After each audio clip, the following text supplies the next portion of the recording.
Arkham Horror Final Hour is a book of adverts for lengthier Arkham Files games, as this is the first Arkham Horror game that purports to be playable in under 1 hour. We got it free with this 1 to 4 player game that comes in the same size box as many other FFG games. It has a 4-fold board, some small cards, medium-sized cards, and 3 larger-sized cards that are the same size as every other small, medium, and larger-sized card, as well as some cloned investigators and a bunch of monsters that traditionally aren't allowed to stand up under their own power. Why not purchase these plastic add-ons instead? You can tell this is an Arkham Files game, as you'll be drawing a card from a deck, then reading it, and drawing a random enemy from a bag or cup. Bag or cup not supplied, obviously. Do you guys not have cups?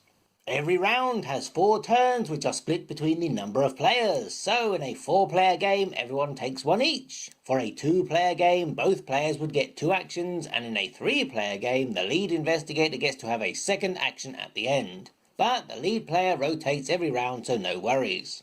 On their turn, players draw the top action card from their investigator's fixed, but unique-ish decks.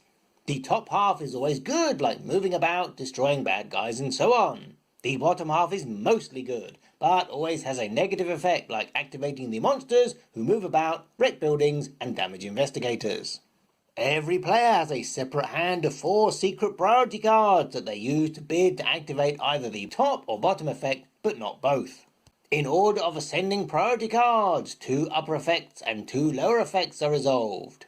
This is true to the adage that I don't need to outrun the enemies, I just need to play a lower numbered card than my teammate. Which all seems a bit disingenuous for something described as a co-op game, especially because if one investigator is eliminated, then everyone dies. But defeating the monsters, which are endlessly respawning via the proverbial gate tokens, isn't the object of the game. This is in fact a guessing game, or if you made it to big school, a deduction game. Whilst wandering about the campuses of Miskatonic University, trying to work out who is to blame for the building's new pastel colour coding, you get to uncover symbols to narrow down which 2 tokens have been hidden at the start of the game. Or picking up items in a mini-game of Spot the Recycled Art.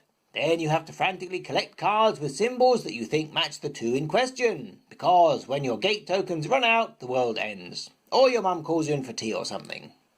Think of this as Arkham Horror Travel Edition, or My First Mythos game, as they have taken away all the pesky dice which you may be tempted to swallow, thus resulting in a lawsuit. The randomization comes from how badly your fellow players don't want to resolve the bottom part of the card they drew at random. As player agency leads to analysis paralysis and isn't good for the advertised runtime, you have very little decision making.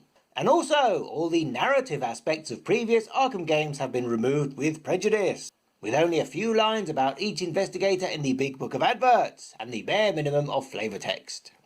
There are also clear instructions about not talking or sharing information when dealing with your player cards, thus further reducing the amount of co-op in this cooperative game. If you do like to have perfect information and make tactical decisions, then why not play this game in its special solo mode, where you control 2 investigators and all the priority cards are always face up, so you know exactly which top or bottom ability will be resolved. There are 3 different great old ones to play against, and they all have their own special monsters. Each has multiple difficulty levels, but like that card game, you'd have to be crazy not to play on easy.